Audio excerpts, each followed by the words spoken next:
Hello, everyone. Thank you for joining me today. We have a really rough week in politics that we need to talk about. So, I do just want to jump right into it here. We're continuing with our theme from last week, which was lawlessness. That's definitely continuing here. And then the big theme this week is just flat out attacks on the working middle and lower class. So, I want to start off by talking about continuing from last week, the federal funding freeze, right? Trump went in and shut down most everything, every agency that operates for the working class. They're saying that they're targeting waste, abuse, and fraud within spending and things like that. And I'm here to tell you that that's not true. But we're going to dive right into it here. With the national funding freeze, courts have since ordered that to be illegal, as expected, because it is. We've talked about that before. The problem is that Trump and Elon are defying these orders. They're now using rhetoric to the tune of the courts having no control over what the executive branch does. And they feel that as long as what they're doing is quote unquote saving the country, that courts and judges have no power to usurp them in a way. Now, that should be obviously problematic, as this administration can now just go out there and label anything that they deem as saving the country as saving the country, and then with that language would operate under the assumption that they can't be stopped and that they can do whatever it is that they want. Now, I want people to consider, especially if you're watching this video and you aren't a Democrat or an independent and you voted Republican or Trump in the past, what if this was a Democrat? I just want people to ask that question because the hypocrisy to me is astounding. If a Democrat president, just use Biden or Obama as an example, went into office and said, you know what?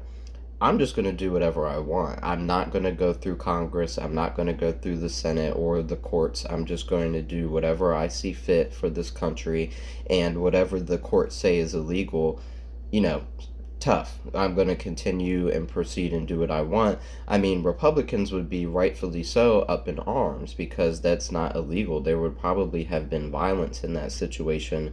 And here we are in an era where the current administration is doing exactly that, just acting without regard for the law, regard for the process on how America was based, and they're just doing whatever they want. That has allowed them to go down a very, very dangerous path.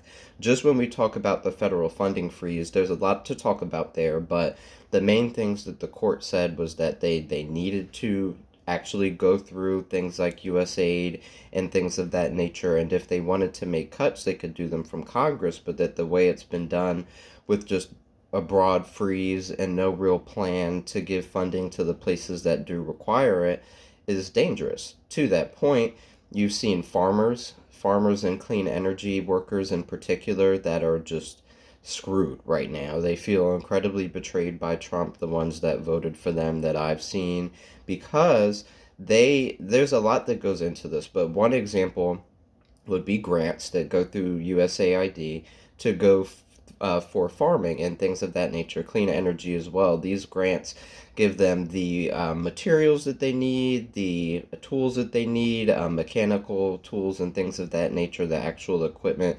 And you have a lot of these farmers that had applied for grants, and they were, they rely on these funds to come through so that they can keep their family farms afloat and continue to provide food for this country. And a lot of them, because the federal funding freeze was done so recklessly, are just without those funds now, and they're at risk of losing their farms. It's been a while, longer than I would have liked since I made my last video. It's been a little over a week now, and that's when this particular issue happened, and nothing's been changed. There have been no actions from the Trump administration to, turn around and close the gaps, right? If they wanted to do this federal funding freeze, let's give them the benefit of the doubt, right? And say that they did it recklessly and they didn't think it through and realize that it was going to have these negative effects on working class people like farmers and clean energy workers who need these grants. Let's say they didn't realize that. They know it now. So the question would be, what are they waiting for? When do they plan to look at it and say, you know what, this actually may not have been the smartest move. It's having some serious consequences and backlash. So that's roll this back, or at least make sure that these people, the farmers and what have the funding that they need. No, that has not happened. They're just ignoring it. You haven't seen anyone in the Trump administration talk about or even acknowledge this fact, even when they've been called out on it by the media. They're, like many other things, just going to pretend that it's not happening and not affecting working class people. But the reality is that it is. So that's the first thing. In that same breath, in the breath of all of this, really, Trump earlier last week, he passed an executive order that I'm not being dramatic when I say this. He legalized bribery. We talked about in I think a couple of videos ago, he legalized corruption, where he had legalized lobbying. Made it the norm for politicians to take money from corporate lobbyists like big pharma and things of that nature. We already talked about that. What he's done now is legalized just flat out bribery. So that includes any company, any individual, like billionaires. It includes foreign agencies. So if, let's say, China, a billionaire in China said, I wanted to bribe one of these politicians in the US because I'd like to give them several $1 million, and in exchange, I want to make sure that the policies that they pass are pro China, or whatever example you can think of that's along those lines. That's legal now. They have made that legal. That's not debatable. Trump has said, that's totally fine. And I think that it is just so, like, the writing is on the wall. If you look at that and you don't see the problem, I really don't know what to tell you. I mean, you look at this coupled with the other actions that they're doing so far, and it feels like a coup. It feels like a dictatorship, and I don't feel dramatic when I say that, because there would be no other needs to take these really extreme steps.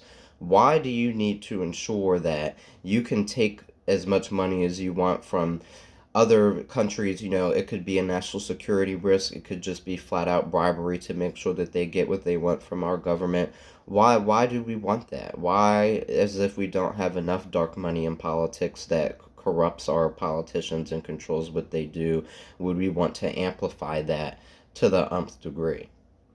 I can't answer that for you, because there is no logical answer. I think, like I said, the writing is on the wall as to why this is really going on. You can ask that question for yourself and see what the conclusion you come to is, but it is corruption. It's corruption, it's bribery at face value, but now it's legal. So those are things that we're going to have to couple with, and something that I would encourage you to keep your eye out for, when you do see instances of corruption and bribery moving forward. Remember who legalized it. Even past Trump, it's a lot of hypocrisy going on. So when hopefully one day Trump is out of office, if he doesn't just stay there until he passes, there will be corruption in the future. And remember that who legalized it. Just remember that it was Trump that turned around and said, no, that's fine. You can take money from whoever you want, and we're not worried about the conflicts of interest. We're not worried about the national security threat. That's what we have now. So very dangerous. And then we're just going to move on to, all of that being said, the precedent is set where this administration is working definitely for the rich, the billionaires, and the wealthy class, not the working class. To that point, they've cut a lot of funding, necessary funding, through the federal freeze and just targeting now. We talked about last week how Elon has started to go one by one through different government agencies, downloading all of our personal information and government info onto private servers and deleting entire agencies and programs altogether. So, to that point, we talked about last week how the National Institute of Health was canceled, and because of that, you have tuberculosis and measles are on the rise now. So this is in this country, across many states now, but primarily Texas. You have measles and tuberculosis on the rise. And the reasons are obvious. I mean, aside from RFK's confirmation as National Head and Human Services Head, You now have these cuts, and they've slashed funding for all these health agencies. And on top of that, we also talked about how they've been censoring these agencies and actually preventing them from going out to the public and speaking about the outbreaks of measles, tuberculosis, and what needs to be done to prevent them, because that would bring attention to the fact that these diseases are on the rise because of the slashes to the health institutions. That, and now the rhetoric that's floating around with MAGA and MAHA, Make America Healthy Again, now that RFK is on board, or is this anti-vax rhetoric.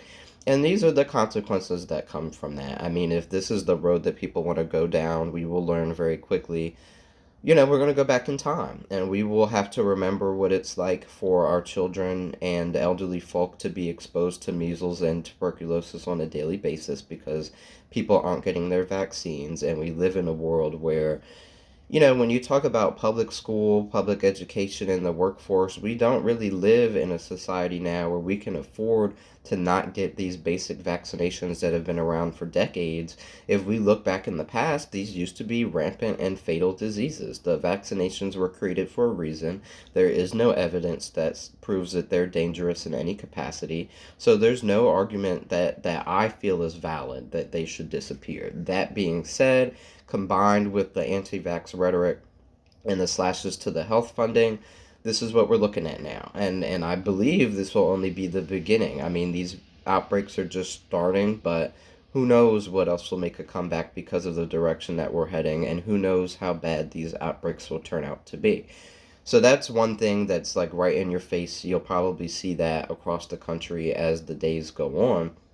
On top of that, Trump and Elon also have been axing the agencies that maintain election fairness and integrity. So they're removing a lot of the employees and watchdogs from these agencies that make sure that, that voting machines aren't being tampered with, that election officials, the people that work at the ballot boxes and stuff are actually going through the correct background checks, and that they have the election's, best interest at heart. There's no fraud or anything like that. You also have them, they watch out for gerrymandering. They make sure that the poll places are open, and that each community has enough poll places open to go and vote, things of that nature. This has been an uphill battle for years now. But these agencies are now being slashed and or eliminated, and I feel that's concerning. I mean, so let's talk about hypocrisy again. You have this talk about MAGA and what they did for the last 4 years. After Trump lost in 2020, what did they do? They spent the last 4 years just denying it. They said that the election was stolen, that they didn't lose, that somehow election machines were rigged by, I think it was Colombia. There were lawsuits filed against that turned out to be absolutely false. Trump made all kinds of claims and lawsuits about the election being stolen. He had over 60 lawsuits that went through the courts. Every single one of them failed. Even the cases that were seen by Trump-appointed judges and Republican judges, every judge was able to look at the last election, the 2020 election, and say, no, you lost. Like, I don't know what to tell you. I don't know why you're even fighting this fight. Like, the evidence is very clear. You lost, and you have to own that. But they never did that over the last 4 years, and even today, Trump still denies that he lost the 2020 election. So you have that precedent with MAGA. They get into power. If that were true, if they believed that, if Trump believed that, wouldn't you think that the first thing they would do would be to do the opposite of slashing funding for election fairness and make sure that it is at the very least reformed in a fair way, and that's giving MAGA the benefit of the doubt that they would operate in a fair capacity. But let's like I said, give them the benefit of the doubt and say that their goals and intentions are honest. That would be the next logical step, would be to reform this agency and make sure that it's doing its job, that there's no gerrymandering going on, and that the election machines are not being tampered with and things of that nature. But no, they got in, they slashed all the funding, and then they gave direct control to Elon Musk. That is not what a party would do that wants to maintain election fairness. This is what a party does that wants to remove election fairness. And what it does is ensure that it's just the people people in the White House, Trump and Elon, that have complete control over this system, not the unbiased federal employees that were in charge of this in the first place. And this might be going down a rabbit hole a little bit, but I want to put this thought into people's head. When you have a man talking about Elon Musk who was let into the government, doesn't hold an official position, but has seen fit to hack into nearly every government agency, regardless of what permission he does or doesn't have and how private he may be. You have a man that's willing to hack into all these agencies, store the information on private servers, not be public about it at all. None of this information that he claims is being done has been released to the public to be verified. We are forced to take him and Trump at his word. Why would I believe, or would you guys believe, that this man who's been willing to do all of this, when given complete control of election fairness and integrity, would not hack that as well? Why should I believe that he has guardrails like Trump doesn't to not go in and set things up so that when we have further elections in 2026 and 2028, that they're rigged from the jump? That's what I'm looking at now. This whole situation is so unfair and untransparent that I have no reason to think that that's not on the table. For people that do believe that Trump and Elon are doing what they say they're doing and targeting fraud and waste, if that were the case, they would be transparent about it. They would release documents and things of that nature to the tune of what they claim is money is being spent on, and they're not. And the reason is because they're lying about it. You have these guys going out saying that we spent $500 million to send condoms to Hamas, that we've been feeding transgender people in other countries and funding sex changes and things of that nature. I support the trans community. I think this administration is incredibly dangerous to them, who are just people that's trying to live their lives. But even if you, for whatever reason, have issues with the trans community, these are lies. These are not things that are being done at all. There's no evidence for them whatsoever. So, you have these guys going out and saying they're spending money on this, 500 million on this, 200 million on this, 100 million on this. No proof, no evidence. They'll throw out the most absurd claims that you've ever heard, like the condoms to Hamas. Why would we do that? Why does that even make sense on paper? And yet, when they go out and say it and present zero evidence, people believe it. I mean, it really just baffles me, but that's beyond the point. So, these are lies. I want you guys to know that. By all means, don't take my word for it. Please, go do your own research.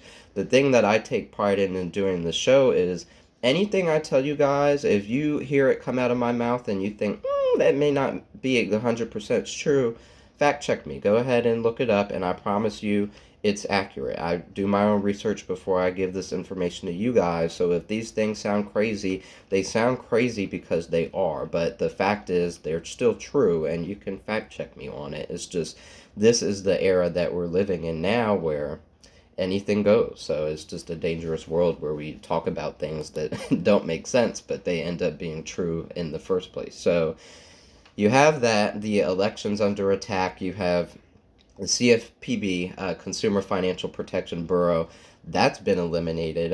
You had them fire all kinds of people and then take away all the funding for that.